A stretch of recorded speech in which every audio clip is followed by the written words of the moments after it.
Hello, everyone, and welcome to our Breeders' Cup pre-entry analysis. The Breeders' Cup weekend is it's 10 days away. At the time of recording, we're currently recording on Wednesday, 23rd of October, UK time. For those of you watching the US, it's just going 5:30. So today we're looking at the preliminary fields. As a relative newbie to the ins and outs of entries, draws, and whatnot with the Breeders' Cup, Daniel, I'm going to turn to your expertise here to tell me, what does a preliminary final field mean? This is the point at which all the horses who want to run in the Breeders' Cup are formally pre-entered and put their cash on the table. And a bit like our 5-day declaration processes in the UK, some can technically drop out, although in practice, few are likely to. The real issue with the pre-entry stage is fields are oversubscribed, and some therefore won't get into the field, and there'll be a final panel of judges who does or doesn't after the other criteria like wins and your ins and a point system has been through. But the other curious feature of this is the cross entry system. A horse can enter 2 races, and it must declare a first preference, a second preference. But the second preference, first preference thing is not binding. So a horse that says second preference race X, first preference race Y, does not necessarily go to race Y if connections have got a chance of getting in that field, and they change their mind at the last moment. So it's pretty confusing. And by Monday, the fields will be completely set with reserves if there are any dropouts. And then we'll know where everyone's going. That, by the way, of course, America's Monday evening, our Tuesday, early hours of Tuesday morning, where the draw takes place and the final fields are set. This is when we get the all-important draw detail. So, yeah, until then, we don't know who's drawn where, and we don't actually know who's in which fields. Yeah, good time to plug our X account, because I suspect you will be sort of nerding away through the evening, having a look at the draw, having a look at which bookmakers are slow to react, and probably posting any discrepancies onto our X account. So do head over, check us out. I'll put a link in the description to have a look at us there. I would just interrupt that to say I like the idea. Well, I will be sadly up all night until this is over, probably till about 2 a.m. UK time. But I don't know. Bookmakers, most bookmakers from memory, take their prices down that evening before the draw, and whether or not they then start popping them up again at 1:53 in the morning, we'll see. I can't remember, but I'll find out next Monday. Yeah. Get your notifications turned on to see which ungodly hours of the night Daniel is live tweeting the draw results and the following bookmaker, hopefully, price errors. These are still anti-post markets, especially might be different for US futures betting, I'm not sure, but in the UK these are still anti-post markets, so there is non-runner risk. After the draw takes place on Monday evening, that will be removed, the risk, so you'll be betting as if you're betting in the UK 48-hour market. And today we are just going to briefly run through all these fields. I know brief may feel optimistic for those that have watched us a few times, given we're going for all 14, but we'll try and keep this below sort of 40 minutes-ish. And without further ado, we will make our way over to the races, and we're going to start with the biggest race of them all, the Breeders' Cup Classic. So, Daniel, worth $7 million. Could you talk us through the final field? I saw Mike Rapoli on Twitter talking about the pacemaker angle and how that's going to affect the race. Can you see it having, or does the rabbit change again? Yeah, interesting. You mentioned Mike Rapoli. So he's a key figure actually here, because the field is now looks like it's basically set. I know it's the pre-entry stage, but I'm not expecting any changes between now and Monday. What really is interesting, here's where Rapoli comes in, is Rapoli has entered Mindframe as well as Fierceness for this race. He co-owns them, right? And a lot of people expected, myself included, that he would weaken towards the end and think this is ridiculous. Mindframe would be challenging Niceness for favoritism, the Derm, I'll go there. He hasn't done that. So Locked and Mindframe, both of them who might have gone to the Derm Mile, do not have a second preference. They are just in the classic, so they come here. As for the pacemaker, or the rabbit, as our American friends call them, yeah, a lot of people are kicking up a bit of a fuss about that. Of course, in Europe, we're totally used to pacemakers and some of the wildness that can go with that game. But and now there has been a little bit of an argument, but it's a little bit more sensitive in the US, particularly in a Breeders' Cup race like this. They're going to have to pay hundreds of thousands to get this guy in the field who's a no-hoper. So, and there's only one reason for it: is to help one. It belongs to from the stable of Chad Brown, and it's to help Sierra Leone get another wicked pace, and that's what he got last year. When winning the classic. And this year, I'm not convinced it's going to make much difference, because last year, Demis Sotogaki, who was a good horse who had genuine win claim chances, albeit slender ones, unlike Contrary Thinking, set an insane pace. They went 6 furlongs in less than a mile, than a minute 10 and 109, and that was the halfway point.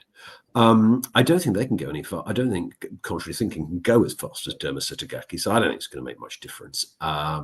Either way, I think one horse is likely to have an easy time of it up front, just behind Contrary Thinking, if that one stays in the field, which I'm sure he will. And that's where the interest lies. More on that on our analysis next week. Okay, perfect. That was briefer than expected, and we'll move straight on to the Distaff, which is essentially sort of the classic for the fillies and mares. It's slightly shorter, 9 furlongs instead of the 10 furlongs that the classic has run over. A while ago, this is one of our best positions, really, isn't it, being blunt? We put up Seismic Beauty at 9-1. She's now 2-1. Do you reckon she could still even go shorter? Good question. Quick point before then on the field status. This all races have a maximum of 14. We've seen the classic is only going to have 11 already. That's even if they'll hold their ground. No others entered. Here they've got the full 14, so everyone who wants to be in it can be, and 3 have other own entries, and 2 of those are likely to defect to other races. So I'm expecting a field of 12 here. And the answer is Seismic Beauty. I expect to be go lower off than the 2-1 she is now. She stands out above these head and shoulders on sort of the key speed metrics that Americans are very keen on the buyer speed scale. Her run 2 back was fast enough to have won any of the last 7 distaffs, and is faster than anyone else in this field has ever run. And her last race out was 6 points higher on the buyer speed figure scale still. 110. That's a monstrous figure. Fillies, middle distance fillies that can run that, you get a handful over a decade. It's very, very rare. All she's got to do is to turn up and run one of her last 2 races to win this race. I'm pretty sure of that. There are question marks about whether she can do that now. More on that next week. Cool. Well, yeah, fingers will firmly be crossed for Seismic Beauty, and more next week. But yeah, next up we've got the Breeders' Cup Sprint. Again, a race without trying to blow our own trumpets. A race we've got a good position in. That's Bentonato at 16s.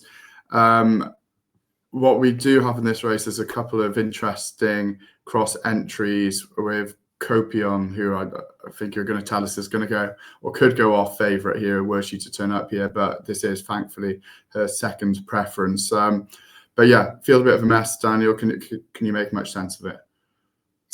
Yeah, I think we can. So 17 pre-entries, maximum field is 14 as agreed. Now there are 5 cross entries, some of which with the dirt mile, but those who cross entered to the dirt mile, the likes of Dr. Venkman, are expected to come here. So I'm expecting those to hold.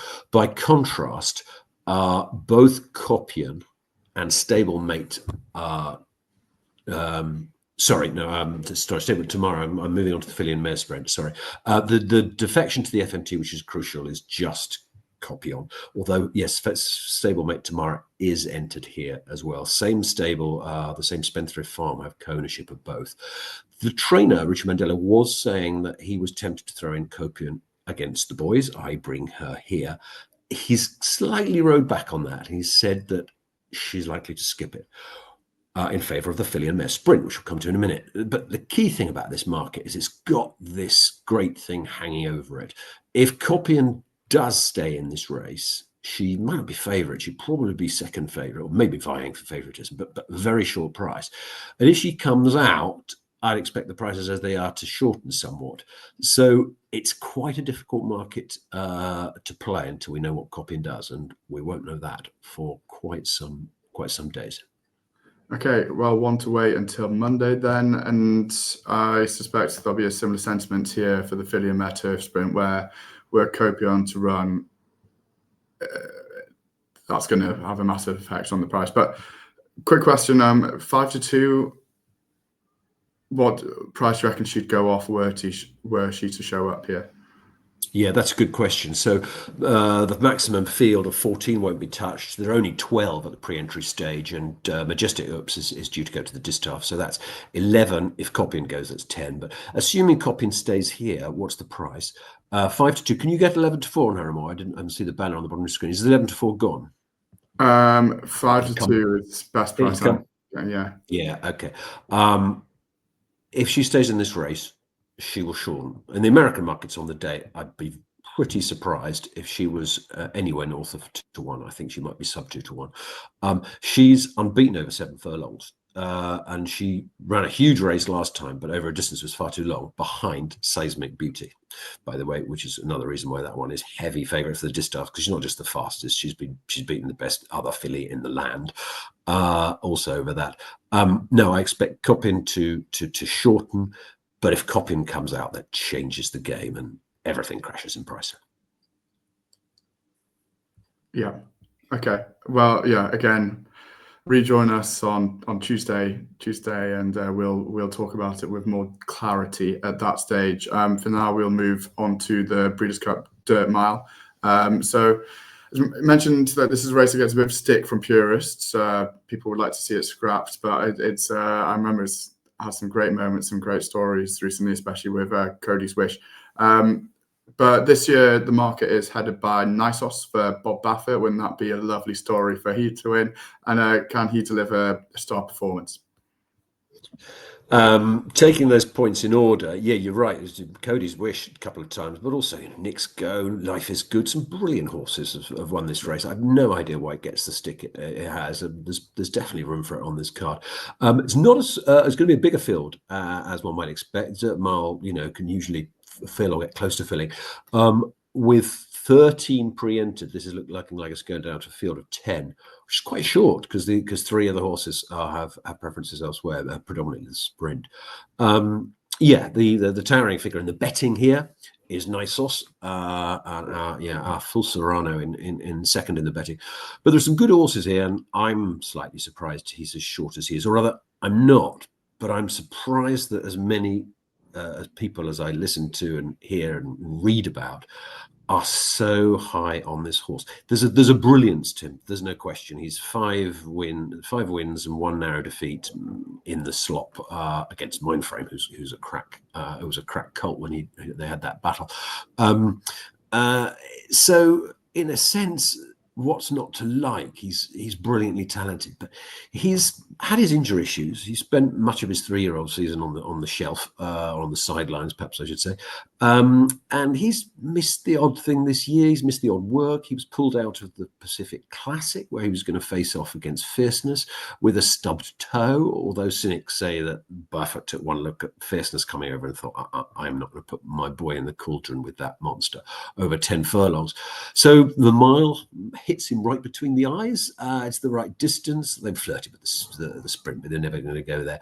I'm a skeptic. I wouldn't expect him to start much longer than this. There is the Baffert hype with this horse, but that fragility and a good field with some good, lots of Group 1 winners in here.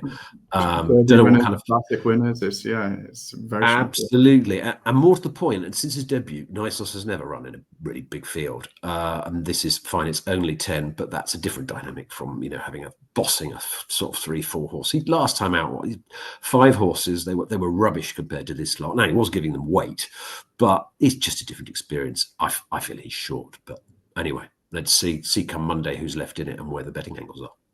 Yeah, cool. Yeah, looking forward to this race. But next up, we've got one which is typically preferred by the Europeans, and that's the Breeders' Cup Turf. it's a race that normally goes back to Europe. I think it's worth 5 million or something incredible. And the first 5 in the betting are European horses again. And you'd be heavy odds on that it'll be going to Britain or Ireland. So the top 2 in the betting, Daniel, I know you're particularly interested in their prices, and can you see any value between the 2 of them? Yeah, I'm not actually say I would necessarily back either one, even as a sort of saying that before what I say now. I mean, followers of us, obviously, we put up Rebels Romance a few months ago at 7s, so 3s doesn't look attractive relative to that. But of the 2 prices, I do have quite a strong view. And let's start with what the field status is now. It's 14. That's a full field, assuming Mini Hawk doesn't do the crazy thing and default to the filly and mare turf, where for some bizarre reason she has a second entry. I mean, I don't think it costs the lads anything to have a second preference, but it's just a shrug of the shoulders. They've got Bedtime Story for that. They don't duck a challenge when they've got a good one, and they've got a great filly here. But that said, it's basically even money 3-1, isn't it? Well, okay, 11-4, but call it even 3-1 for the purposes of the math. So he's 3 times the price. If you asked 100 horse players, punters as we call them, over in this part of the world, which is the better of these 2 horses? I mean, surely 95 plus would say Mini Hawk. I mean, she is, for all his multiple grade 1s, when he's raced in the big Group 1s in Britain, the King George, a couple of times, he's been found wanting, and he's mopped them all up all over the world elsewhere. But when he faces a really good one, he tends not to be quite up to it. That said, he's in the form of his life. And this is the crucial point. He is completely used to going around tight American bends on rattling fast ground at the Breeders' Cup. He's run this race twice.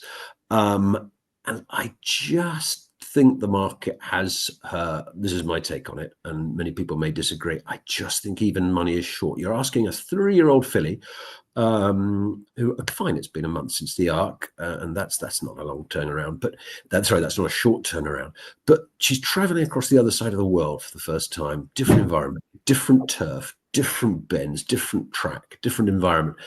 I just think there are questions mark there. I find her very short. If I had to play one of the 2 at the prices, I'd be with Rebel. Do you have a take if you had to play one of those 2 at the prices? Yeah, I mean, I've probably got 3 points in relation to what you just said. The first point about Rebel Romance disappointing in the King Georges, and I think both times he was potentially virtue to race dynamics that didn't suit him, especially the first edition that I think was at Blue Stocking ended up winning the race.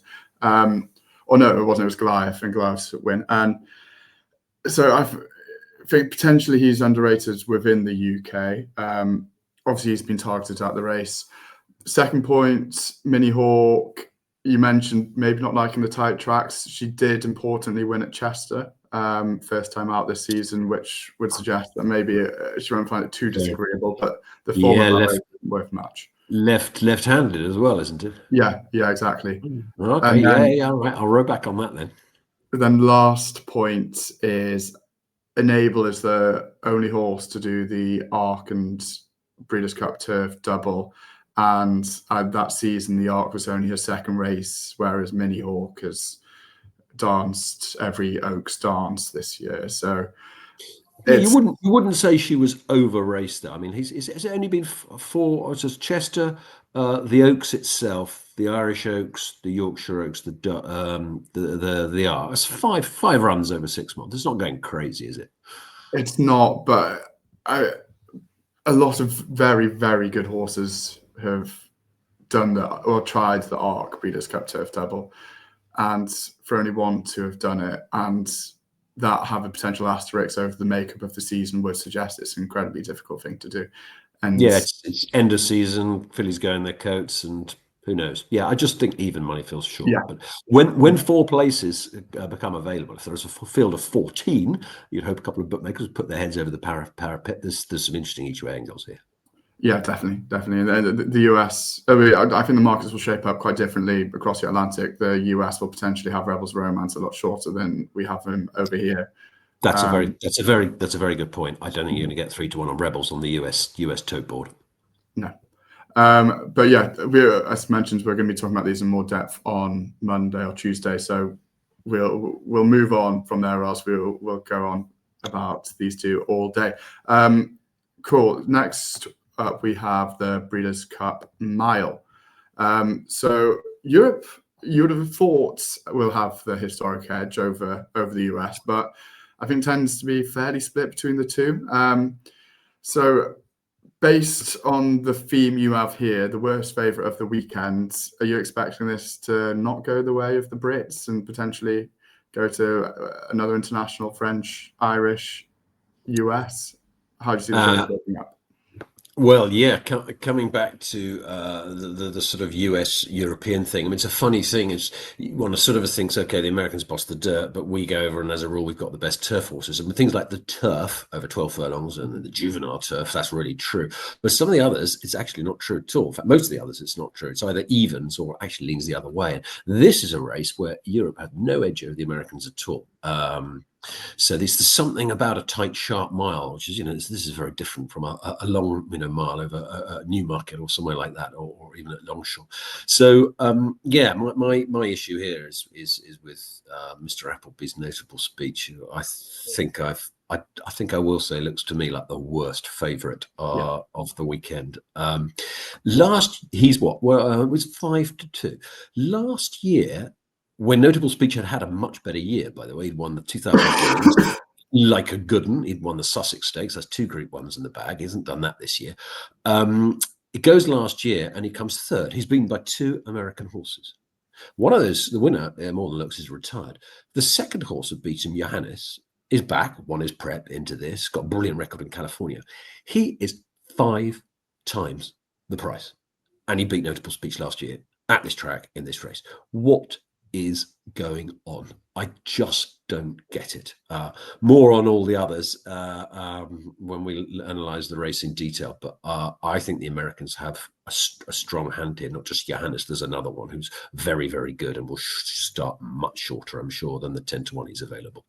Okay, yeah, 12-1 I'm seeing at the minute. Well, hang on, no, I was talking about the other one, not Johannes, the other really good American. Oh no, he's 8-1. I thought 10-1 was still available on Rhetorical, on Flutter. Yeah, he's a danger too.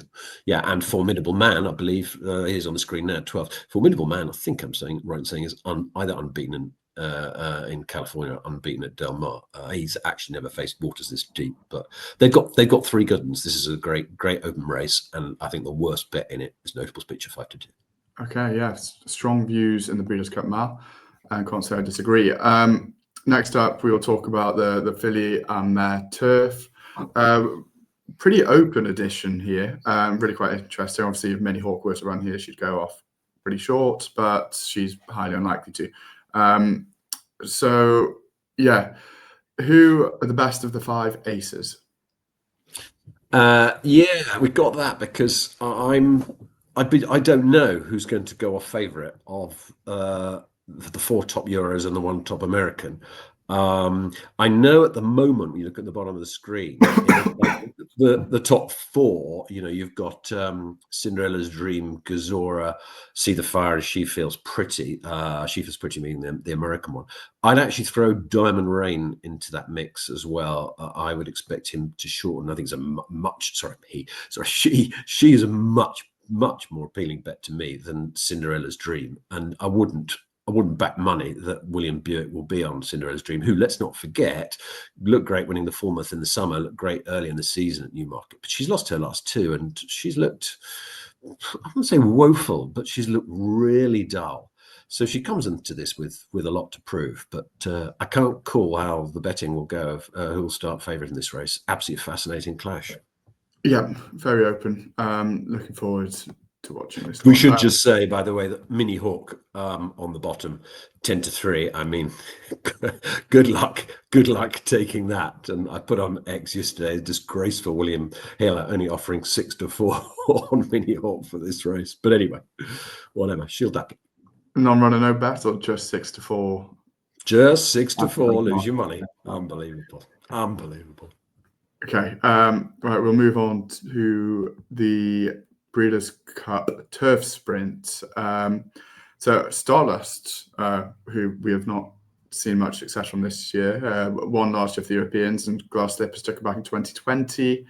But otherwise, this particular Equine Ryder Cup, it's been dominated by the Americans, and they look to have a pretty strong hand in this again this year.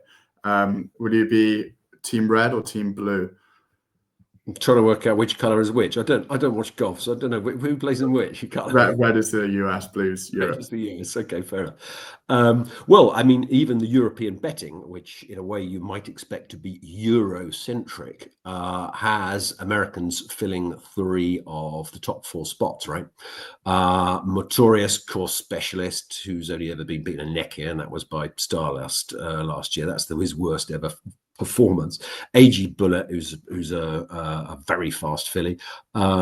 Reef Runner, who's the new American sprinter, turf sprinter on the block, who we put up at I think 16s, didn't we? He's now half that price. So yeah, Arizona Flag is the one who sorry, Arizona Blaze, apologies, very different horse, is the one that flies the flag. But yeah, Europeans have, fellow Ama Racing, Bucanero Fuerte, and she's quality. But yeah, this has an open field to it, but I definitely call myself, in terms of betting on the outcome, team, what color was it again? Red.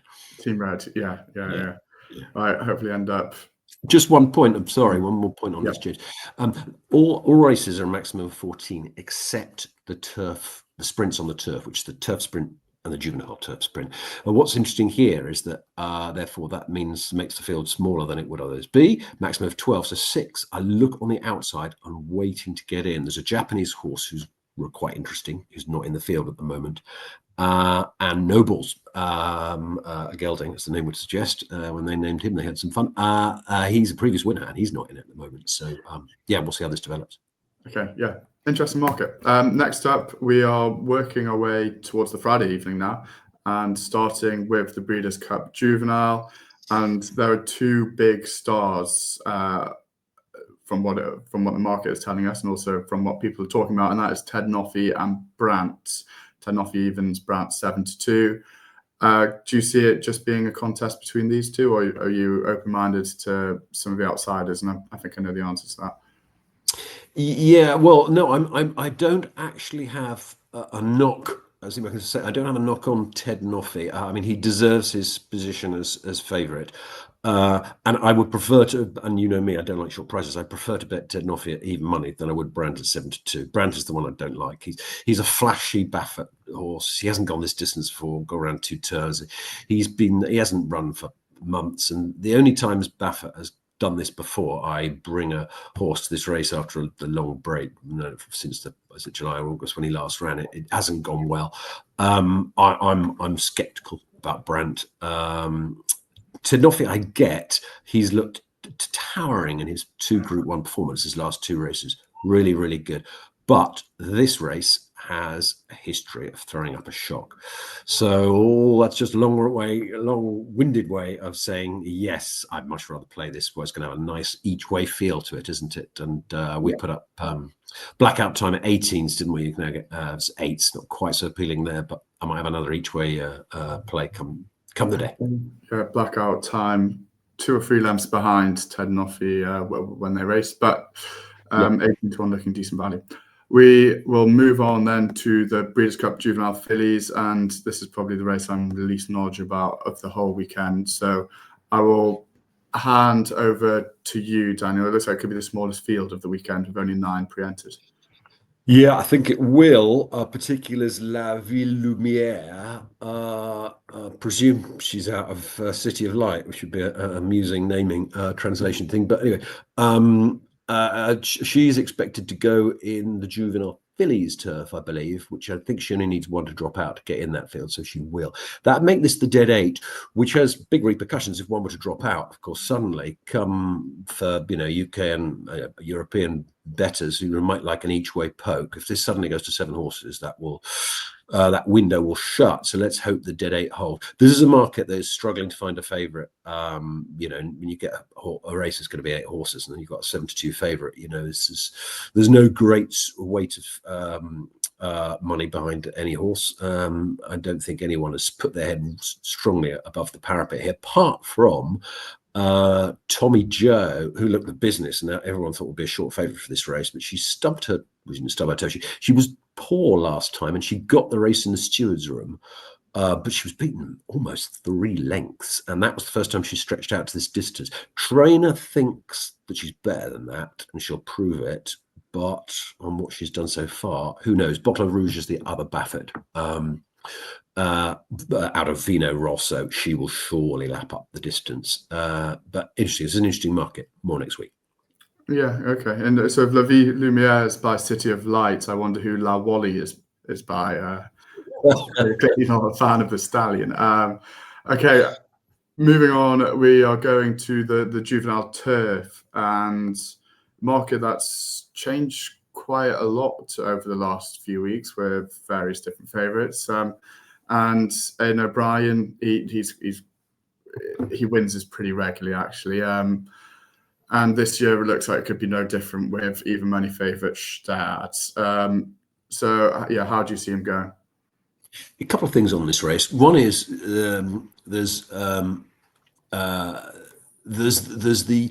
what I call the O'Brien change of mind thing. This year he's done that more than any other time I can remember. Puerto Rico was going to this race. There was no mention of Stad, and suddenly it's the other way around. A bit like Precise. She was twice declared to be done for the season. Now she'll be back out. We'll talk about her in a minute. Anyway, you can't rely on what comes out of that man's mouth anymore for an anti-post bet. Most frustrating. Yeah, this is going to be a big field because there's 18 pre-entered, maximum of 14. So the question really is who runs where. It's not absolutely slam dunk about the Ballydor squad because they've all got. Where does Brussels go? I mean, they've got Gestard for this, who's clearly head and shoulders above Brussels. But in the juvenile turf sprint, which we'll come to, they've already got Central Mission or Mission Central, and probably True Love. We'll come to her in a minute. So I'm not a certain defect to Brussels, but I don't quite know what they're going to do with him. Anyway, yeah, I was just looking through the rate to time form ratings and seeing just jaw dropping. I realised Gestad looked like the best horse in the race, but I now see he's the best. He's the top rated juvenile colt Aidan O'Brien has ever brought to the US for the Breeders' Cup, and he's won this 7 times. In other words, he's won it 7 times with lesser lights, and now he brings this boy. Rather scary. He's got us, other than I think he's only 7 pounds ahead of humidity, but he's got an outfielder, by the way, for Wesley Ward. This is a really interesting one. He was in the morning with Gestard. He's entered for a race in Keeneland this Saturday. They haven't decided whether they're going to bring him over or not. But anyway, take out those 2, and Gestard has got a stone in hand than every other horse in the race. You're slightly worried, though, wouldn't you? That how many times has he been second? Is it his last 3 races? He's had a long season as well. I think the morning, the one where he was second to Zavateri, and then the Dewhurst, long old season. I personally, despite what he's theoretically got in hand, I wouldn't be rushing in it. Even mine, I certainly wouldn't be doing so on an anti-post basis before the vets have their say. Oh, by the way, there's another point. A follow of ours on X made a really good point. Maybe we should point out to people that a bit like everyone knows, I think it follows horse racing, the Melbourne Cup vets, the Americans are exactly the same, and there's been many a story over the years. And O'Brien's been affected by this as well, where they're saying, no, we don't like to scan your horses scratched. So in a sense, that brings risk. But I would also point out it's a zero-sum game. If you could have an anti-post position in a race, and then the favourite is scratched by the vets you didn't have, and suddenly you're on a price for the ages. So yeah, but it's a risk. Anyway, I'm not touching Gestard at evens. Yep. Likewise. Okay, another short price Aidan O'Brien favourite then, as you mentioned, Precise is at the top of the bedding for the juvenile fillies turf. So this is actually a race where the US tend to hold a statistical edge, but is that just a case of, what's it saying, lies, damn lies and statistics? Yeah, basically, because it's not. I mean, what's interesting is it's not even a statistical edge. The US have dominated this race. over its history. They've won it far more times than the Anglo-Irish and French contingent. But it's all about changing trends, and two trends have changed. One is Chad Brown, who, by the way, is responsible for, I think, about 60 or 70% of the US winners over the last 15 years, has been going through a bit of a sort of talent pool problem in the last couple of years. Is that he's not having the same horses that he did, so he's not really a factor, or not like he was. And the other massive trend that has changed is this year and last year, suddenly Aidan O'Brien is bringing it over his best filly. And that's new, and that has changed the game. So last year, Liverpool. You any idea what price Lake Victoria started last year? Do you know? So it's going to be about 5 to 6. 7 to 10. Wow. 7 to 10. Yeah. I mean, so, and she'd won 3 Group 1s, of which 2 of those are exactly the same that Precise has won. So isn't this just like, rinse and repeat, roll out the same result? Possibly. Every filly is different. Just 2 things stick into my mind here. Firstly, why take anti-post risk? Wait until you can bet with your money back. If you do want to wade in on Precise, wait till Monday, Tuesday. Because none of this lot are going to come out of the field apart from True Love, who's likely to go to the sprint. Likely to, not certain. And with her Cheveley Park win, she'd be a little bit interesting over tight turns of Delmo over a mile. But the other factor in the mix is that there's Beautify in here. And if you throw out Beautify's last run, she was 3/4 of a length, wasn't she, behind Precise in the Moy Glare? I don't know what happened last time to her in the Fillies Mile. It was awful. But why they brought her up? They haven't brought her up to do a front running job, I presume. Anyway, interesting. And Rapoli's got a good one here in Time to Dream, who didn't get a run and won her prep well. But I don't think this is over with a 14-horse field. You know, Lake Victoria didn't get into trouble, but you can get in trouble around Delmile's Bends in a 14-horse field quite easily. So no, I'll stay clear. Yeah, I would have said Lake Victoria probably had more tactical speed than Precise does, so it was maybe better suited to this sort of Very race. good point. Yeah. Okay, right. The final race that we all discussed, and the first race maybe of the actual Breeders' Cup, and that is the Juvenile Turf Sprint. So yeah, True Love was originally favourite for the Juvenile Fillies Turf. Then she was redirected here. She's in as 10-3 favourite. And do you think she is a worthy favourite? Well, I think she's an absolutely catastrophic bet to place now before Tuesday, because I don't think she'll get a lot shorter because she's expected to come in. But what if she doesn't? What if the lads think, you know what, we've got Central Mission, we've got who else is in here? Brussels. Yeah, we can throw Brussels in here. Let's give ourselves another dart for the Fillies Turf, even though they said they were leaning here. The first, second preference doesn't mean anything. It's not binding. So yeah, no. So that would be a bad one. What's interesting about here, just personally on a selfish level, is sweating slightly because I took my military code at 25s when Appleby said he was going, but he hasn't made the field yet. Yeah. So I'd rather need, and I haven't seen the lists. I don't think the panel has done its thing against the priority of entry.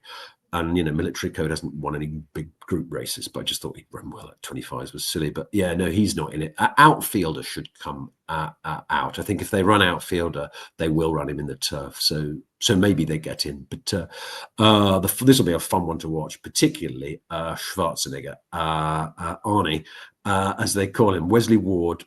And he's what I call a typical Wesley Ward speedster, more so than outfielder, as in he will blast from the gates and he will go and he will lead this race. It's a question of how far. 5.5 furlongs last time at Keeneland. He only just hung on, but that was the extra half furlong and there was a bit of juice in the ground. He's dangerous. As an answer, Havana, and I'm really looking forward to this. As you say, first race, great race. Of course, Lena Lou, we put her up, didn't we? We did, yeah. Yeah, 12s. She's not much shorter at 10s, but she's a lot better filly now, I think, than she was when she came over and was third in the Queen Mary. Eye-catchingly fast figure last time out. Good filly. Yeah. We'll be supporting Lena Lou so far in this race. I'm military code, hopefully, were it to turn up. And maybe they wouldn't want to insult great Sheikh Mohammed and Charlie Appleby. They're a combination they seem to be sort of developing a relationship with over time. So yeah, that's all of them. That's every race briefly covered. I'm pretty impressed by being in that sub 40 mark. If anyone had the line, well done, unders go collect. And yeah, we will wrap up quickly there because we're going to speak to you again in more detail on Tuesday, possibly breaking up the races. But yeah, do subscribe so you get access to the videos as soon as they come out, and do also head over to our X sites to subscribe to our emails and also our Twitter, which is X. So yeah, thank you very much for watching, and we look forward to speaking to you soon.